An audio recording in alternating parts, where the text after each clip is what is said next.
Recently, I was trying to come up with new and fresh ideas for topics. I thought of doing safari stories a long time ago, but never got sent any.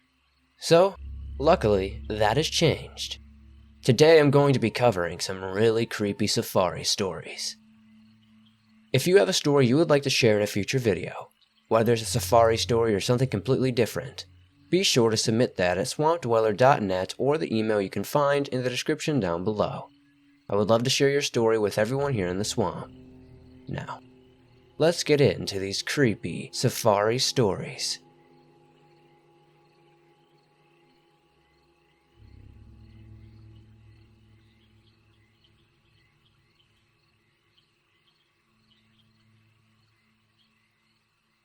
Growing up, I've always been someone who wanted to travel the world.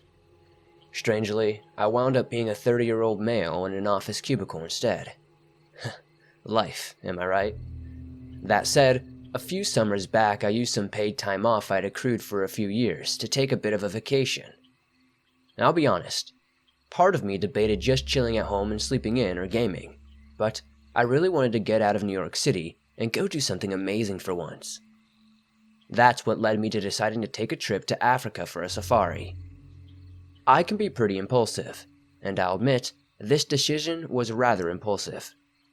It's something I'm a bit torn about today, but you'll understand why soon enough. Fast forward to the day I was going to set out. I was super amped, and just thankful to go on this trip. Well, things start off perfectly wonderful and fine. I'm watching animals and chilling while our tour guide is explaining all these intriguing facts about the animals and the land around us, and I couldn't have been more blessed at this moment. My blessings were sadly about to turn into nightmares. I was on a solo safari. I had a guide who was armed and my security. The safari started off simple enough. We were riding through the wilderness and observing the beauty of the wildlife and just the land in general. It was about halfway through our trip I heard a gunshot. It was loud and I was concerned. Seconds later, I felt the vehicle veer and then it tipped. Disoriented and confused, I crawled away from the wreck. I realized rather quickly that I couldn't put my weight on my right ankle. I looked back and saw my tour guide and security guy laying on the ground, breathing heavily. I started crawling toward him when I heard several vehicles approaching. A group of heavily armed men stopped, got out, and put a bullet through my guide's head without hesitation before putting a bag over my head and zip-tying me.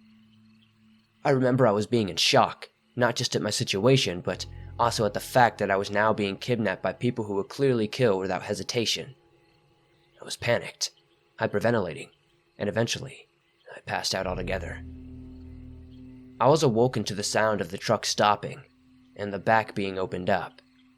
There was no waiting or hesitation about what happened next. I heard screaming, but I couldn't understand what was being said as I didn't know the language. This was immediately followed by pain as my ankles were grabbed and I was dragged out of the truck and thrown onto the ground. I remember screaming in pain in my ankle and the feeling something heavy, I imagined the stock of a gun, smacking me in the back of the head. It all happened so quickly, and I got knocked out after the gun hit me. Being dizzy from the hit to the head, I felt my world spinning until I crashed. I was awoken once again to water being thrown in my face, the bag being pulled off my head, and a bright light I soon realized was accompanied by a camera. I couldn't control myself as I began freaking out and crying uncontrollably. All I could think of at that moment was my mom and my dad, and how no one would likely see me again. I thought all about the things I wished I had done, like found someone, settled down, got married, maybe have kids someday.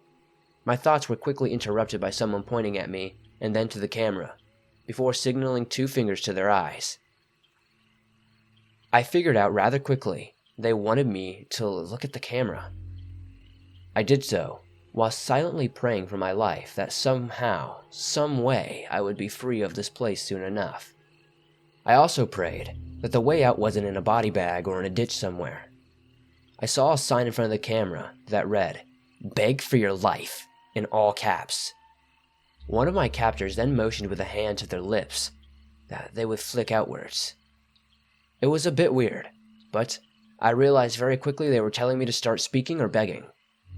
I didn't want to beg, but I was so confused and terrified I felt myself losing it again. I was crying uncontrollably as one of my captors spit on me, and the others laughed. After filming my breakdown, my captors shut off the lights, chained me like a dog to a pillar, and left the room through a door which they locked behind them. This was the moment I first thought, oh my god, this is how I die. In a room, starving, possibly beaten or even simply shot or butchered to death. I wanted to focus on getting up again, but everything in my mind was horrific. I just kept thinking of these awful ways I might die. It was all, I'm going to die, seconds turns to minutes, which turned to hours until I completely lost time in a dark, tiny hot room that I was in. Eventually a man came with a dog bowl with water in it, but no food. The door was quickly slammed behind the man as he left. I remember questioning the water. Paranoia ran through me as I wondered if it was poisoned. After a long time of weighing my theories with my reality, I decided to lap up the water as best as I could and wait. I didn't see the men or hear anything for quite a while after this. Once enough time passed and I was sure the water wasn't poisoned, I remember having to pee. I figured I'd ask to be given a bathroom. I'd be denied, and eventually I'd just piss myself anyway. I soon passed out from exhaustion and lack of food. By the time I was woken up with a boot to the ribs, I had lost all sense of time. I didn't know how long I'd been there. I was weak and starving, and I was slowly resigning myself to my fate. Then, something happened that I can't explain to this day. I was picked up, brought outside, again with a bag on my head, before being thrown into another truck. The truck traveled for a time before stopping. I was soon drug out, thrown to the ground before the bag was taken off my head, and a man with a knife approached me. I remember thinking, well, I've seen this guy's face. He has a knife. I'm in the middle of nowhere. I'm going to die. I remember crying and begging for my life. The man walked behind me, and I felt the zip ties cut free. I was picked up off the ground, dusted off, and the man with the knife said something I didn't understand before smiling and laughing. He then got in his truck, used a walkie-talkie to talk to someone before throwing me a bottle of water and speeding off. I fell to the ground, grabbed the bottle, drank what little water I could before standing and hobbling in the direction I was facing. What was this? Was I free, or did they just leave me in the middle of nowhere, figuring I'd never make it to safety from here? I believed heavily it was the latter, but I needed to survive. I wasn't sure how long I'd been without food at this point, and I felt delirious. But inside, I kept telling myself, just keep moving forward. I walked for what felt like hours until I could no longer walk. It was at this point I crawled.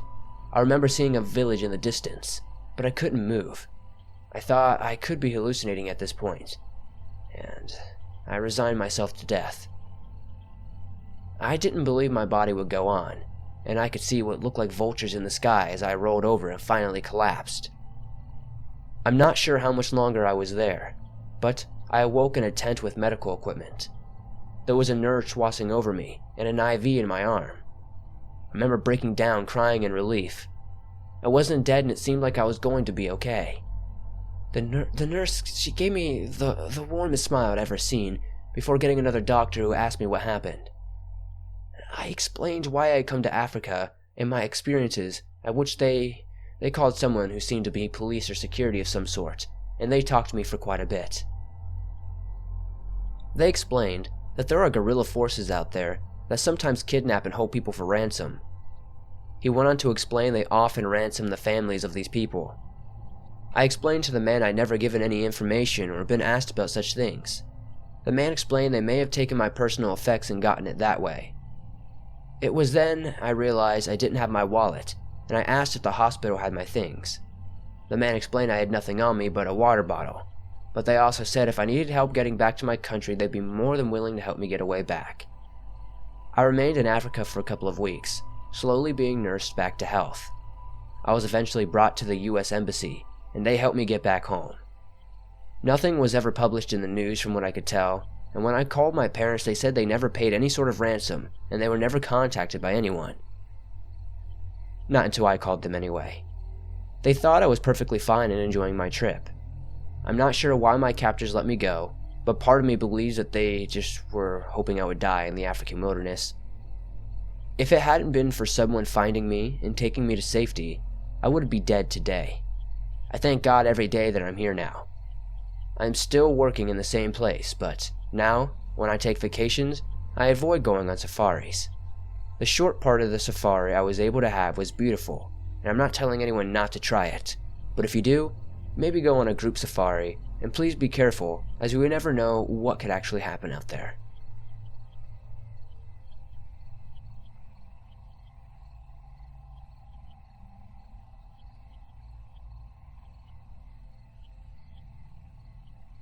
I am a 25-year-old woman who lives in SoCal and wanted a bit of adventure. I'd taken a year off college and wanted to go out and do something fun. It was this line of thinking that got me into an adventure I will never forget. I went on a group safari. The group was small, 4 of us in all, and we had a wonderful tour guide who knew the wilderness of Africa like the back of his hand. This gentleman was very kind, and the first day of our safari was simply wonderful. Despite the events I'm going to describe, I do recommend anyone with a remote interest in safaris take one. Anyway, the second day was going off without a hitch until the end. You see, normally you stay in lodging, at least on the more expensive safaris. I wanted a more authentic experience. I opted to go on a safari that involved camping. The second night we were there, I was relaxing in my tent and crashed very quickly as I was tired from the events. The trip had been magical. It was everything I could dream about and more. This lasted about as long as it took to be woken up by gunfire. I soon heard screaming and what sounded like a large animal roaring about the campsite. Confused and afraid, I came out of my tent and saw 3 other people on the safari, with us huddled around our guide and a few other security types. Something had come into the tent and mauled the guide. He had claw marks across his face and was bleeding heavily. One of the security guys got in the truck and was taking him back. I, being confused and a tad startled, asked if we needed to go back as well. The man shook his head and said no.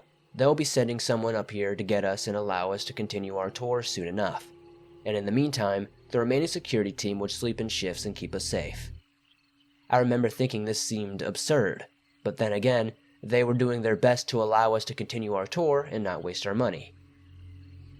I reluctantly went back to my tent and got maybe an hour of sleep. Later that night, I heard another vehicle approaching. It was a new tour guide, and just in time for breakfast in our trek further. He apologized about the events of the night before, and we had a talk about safety to drive the point home, as the man mentioned things can change in an instant in the African wilderness. The 3rd and 4th days of our trip went wonderfully. It was on the 5th day, when we were getting ready to head back, that things went wrong. For starters, one of the tires on our Jeep hit something and went flat.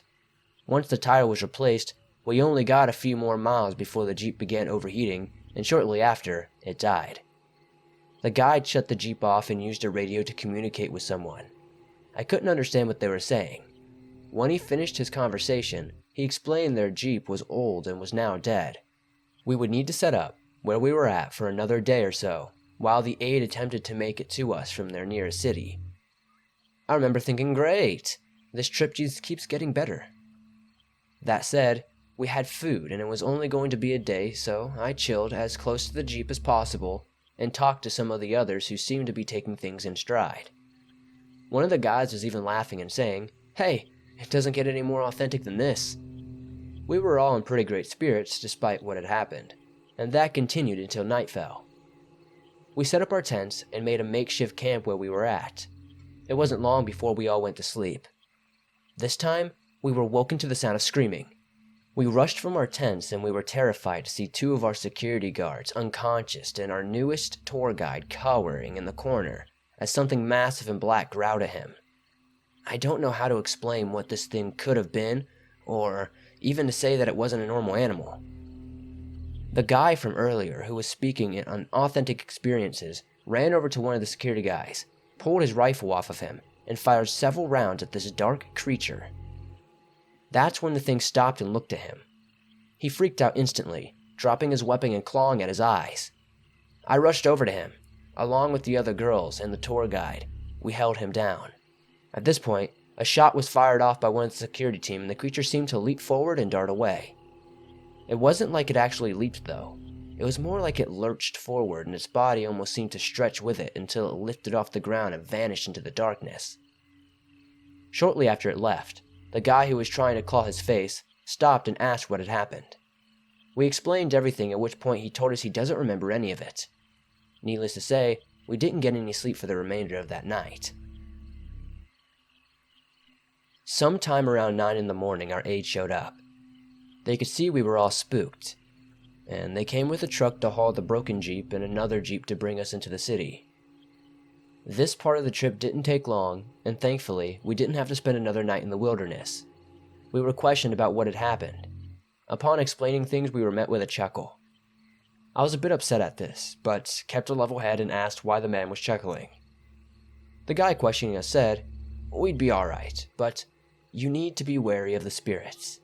He said they can play tricks on you, but also that there are things that wander Africa that can't be explained at all.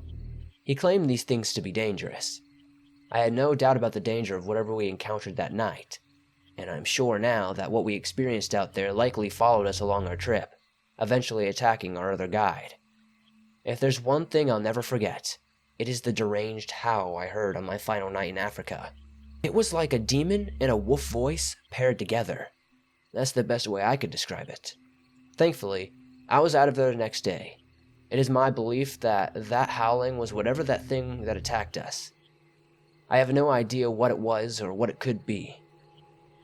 I can say though, I'm sure whatever it was wasn't human, and bullets did nothing to it. If you have a clue as to what it could be, I'm all ears.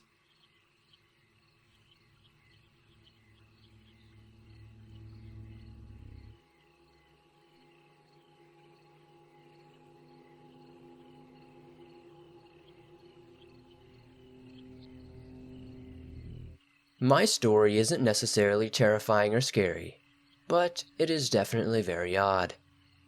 I went on a safari with my wife when we were 35, and it was a wonderful and very odd experience. The first day came and went quickly. We were enjoying a lovely tour, and we got to see everything from lions to hippos. It was truly an eye-opening experience being out in the wilderness and in another country so far from home. The hospitality was simply the kindest, and I'm grateful for every moment of this trip. Well, the first night of the trip, I slept hard, just like a rock. It was then I had a dream. In the dream, I had a child with my wife. The thing is, my wife and I had been trying for years, and we could never have a child. I awoke the next day, somewhat happy from the dream, but also saddened at the thought that we didn't have a child. Coming out of the camp, I explained the dream to my wife. One of the guides heard my story with a smile and said, "Before the end of this trip, you and she will both be with a child." I laughed at the thought of this and figured the guy was just trying to make us feel better. I also had a tad of embarrassment that he'd interject with such a notion, as it seemed that he expected that we would be making love while camping one night. Trying to change the subject, I smiled and continued on the safari. On night 2, my wife talked to me about maybe trying. I laughed and said, "With all these people camping here with us?" She gave me a mischievous smile, the kind she always gave me in the past when she was up to something, and said, "It'd be exciting." I told her, when we got home from the safari, we could make love as much as she wanted to, but not with everyone so close and other tents. My wife seemed disappointed, but reluctantly, we went to sleep. The third day of the safari was just simply amazing. The whole trip had been amazing. The previous night I had a dream, and in it, I was making love to my wife. I would then hear a child's cries in the hospital, and then I woke up. The morning I woke up, I was greeted with a smile from the same tour guide as before, who shook his head approvingly and said, "Tonight." I wasn't sure what to think and spent the rest of the day enjoying the safari until nightfall. It was then my wife came on to me heavily and kept goading me. I eventually decided to stop worrying and we had a great night. One thing led to another and eventually we crashed, smiling the whole way. That night I had a truly strange dream. It had the other guide in it, but he's wearing some kind of native garb and smiling at me. He told me I'd have a boy and hugged me. Upon waking my wife, she had shared that she had had the same dream and relayed it verbatim. This was strange, but as we came out of our tents and prepared to head back, I noticed the man was nowhere to be found. I asked one of the tour guides where the other guy went. The man looked at me perplexed for a moment, then asked what he looked like. I gave him a description, and he simply smiled and said, "He isn't a tour guide. He is what Americans might call a spirit of some kind. He often comes to those who will soon be expecting." Needless to say, a few weeks after our trip, having made no attempt at relations after the fact, my wife took a pregnancy test and found that she was pregnant. We eventually had a baby boy who is now 5 years old. We are grateful every day to our good luck and fortune, and to the spirit that spoke to us on our trip. I really don't know how to explain it. But, friends, that was the single most odd and important vacation I have ever had or will ever take in my life.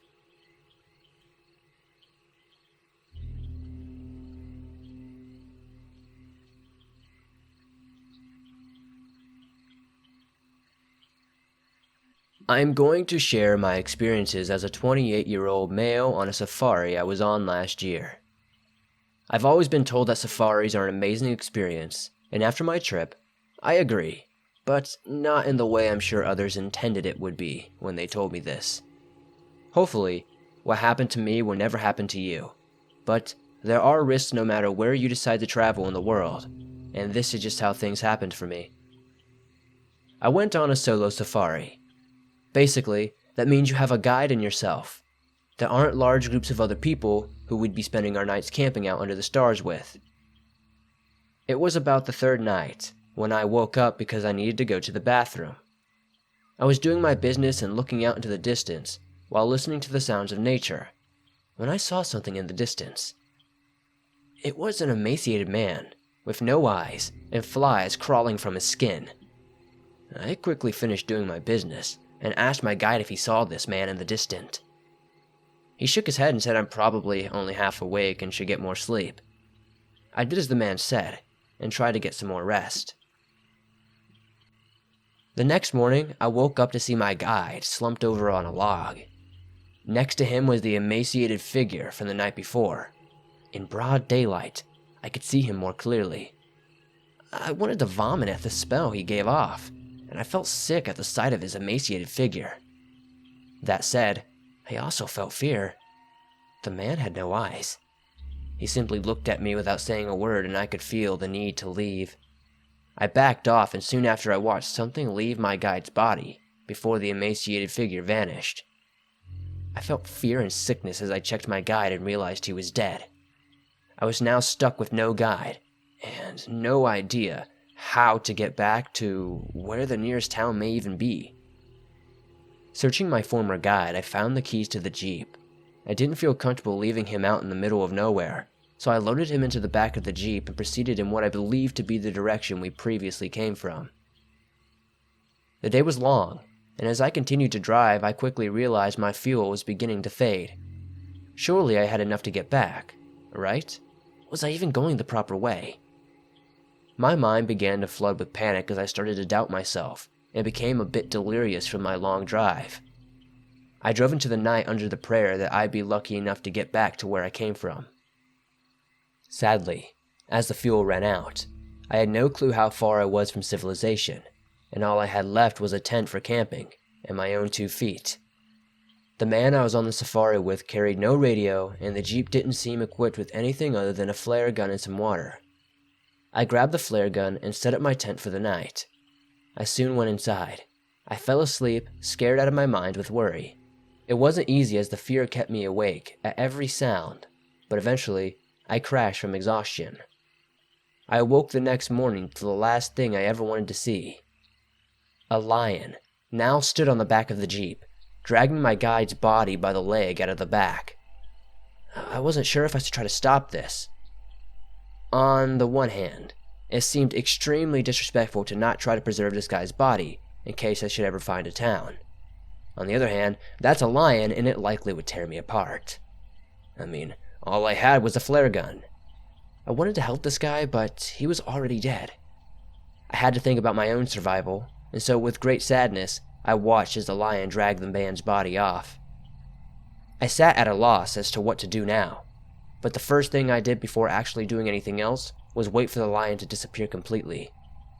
After I was positive the lion was gone, I got out of the area and continued walking. I felt if I stayed, I'd likely be dead. That said, as I walked, I also felt I'm going to die. It was so hot outside, and outside of that, there were predators everywhere. I was practically a walking buffet, waiting for something to come along and take me. At least that's how I felt as I continued my trek. Every time I made it to the horizon and crested a hill, I felt I'd finally find civilization. Sadly, it just wasn't happening. Eventually, I reached a point where the hills were no more, and the expanse of the horizon seemed to stretch out on infinitely.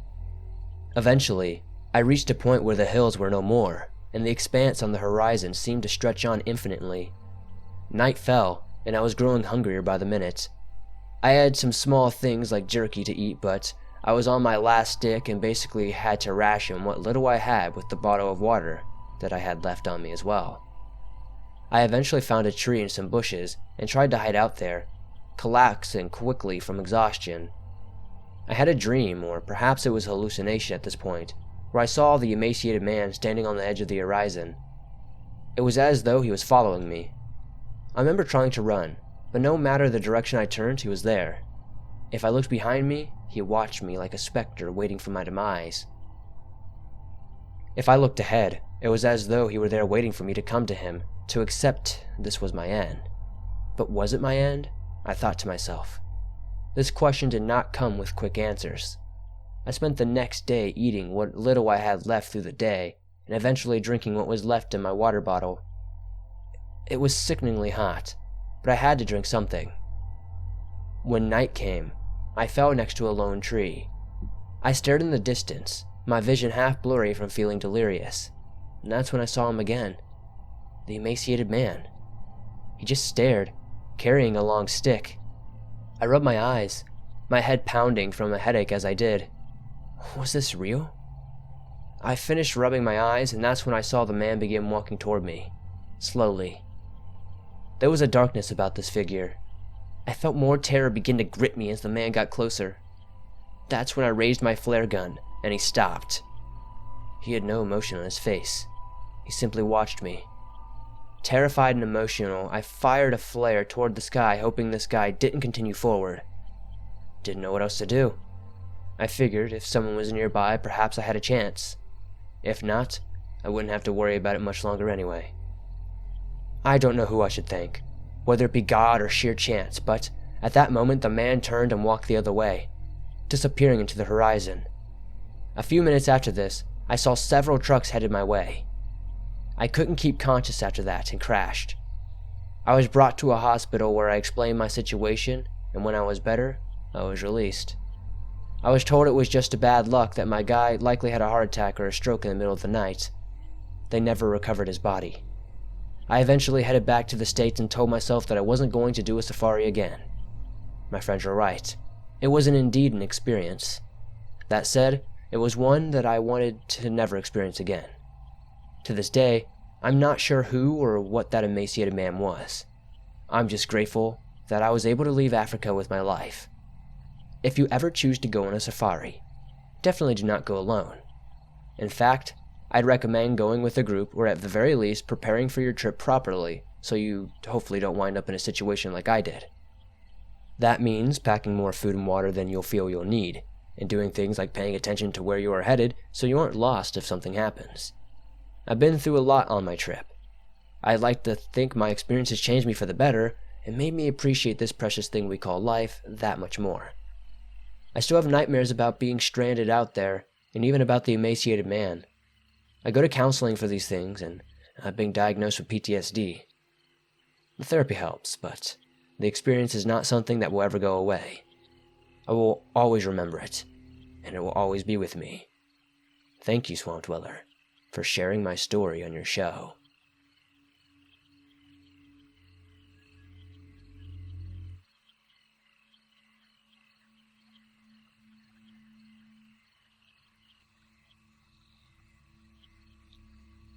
Thanks for listening to these creepy and strange safari stories.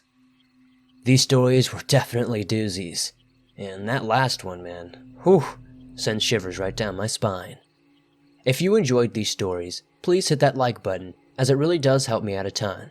The more likes this video gets, the more YouTube pushes it to subscribers and non-subscribers.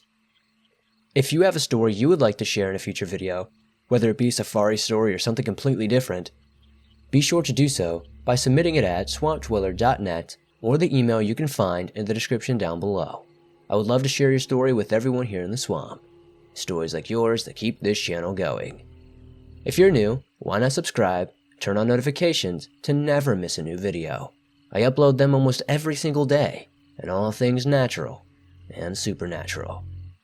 If you made it to the very end, let's comment a code word in the comments down below to confuse everyone who didn't. So, today, let's do Jumping Cheetah. I'll see you all soon with another creepy video.